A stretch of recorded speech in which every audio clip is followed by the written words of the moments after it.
はい、皆さんこんにちは。竹チューバーの竹虎4代目です。待ちに待った目のささ洗濯カゴが出来上がってきましたよ。この青々としたみずみずしい感じ、どうでしょう。いいでしょ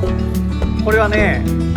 僕が入社したての頃はね、話には聞くんですけどね、ものすごく細くて丈夫で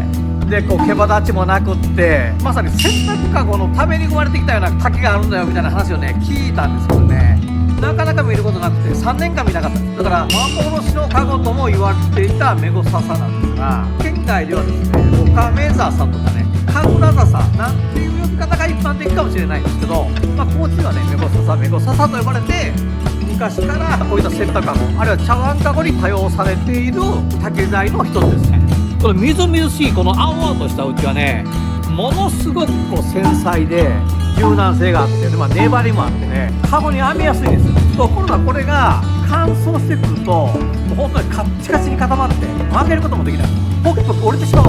伐採してからですね、数日間しかカゴに編めないということで、メゴササだと2月の末ぐらいまでその間に切ったやつを山から取ってきて、ですぐその場で編まないかんのです。でなかなかその材料がたくさんあってもですね、数量ができなくて、今でもね結構メゴササ洗濯カゴっていうのは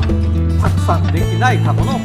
で、このカゴはですね、編み上がったばっかりはですね、これだけみずみずしい感じです。青いのが色がまだ残ってね、結構重みもあって、それがねちょっと前に編んだのが早くこんなんですよ。こんなに変わるんですよ。これだけ色合いが違う、これだけ違う、わかりますか。こんなに色目が違ってくる。でもですね、さらにそれがもっと乾燥して、しばらく置いておくとこうなる。これぐらい違うんですよ。真っ白い感じでしょ。これね手つきのタイプなんですけどね、メゴササっていうのはこの真っ白くなってきて、でこれから色合いが深まってきてね、何とも言えない愛着が湧いてくるカゴになっていくんです。メゴササ洗濯カゴはね、何がもう一つ大きく違うかというとね、重さがねものすごく軽くなるんですよ。で今実はねこれ作ったばっかりなんで、ものすごく質感もあって重いんです。ところがこれってね、置いておくともうあっという間にこんな色に変わってくるし、重さもね軽くなってくるんです。ちょっと今日はねこれちょっと重さを測ってみたいと思うんですけど、例えばこれとこれね同じぐらいの大きさのメゴササ洗濯カゴなんですが、編み上がったばかりのやつをちょっと測ってみたいと思いますよ。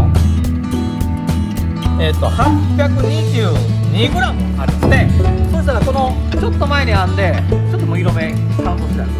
を測ってみたいと思うんですけど、474g。ほんとねこれぐらい違う、これぐらい違う。竹が締まって硬くなる。で重さは軽くなる。本当にね、最高の洗濯カゴじゃないかなというふうに思う。伐採してすぐ編まないといけないっていう非常に難しい素材ではあるんですが、やっぱこのメゴササ洗濯カゴもね残していきたい伝統文化、竹文化の一つなんです。ノーパンノーライフ。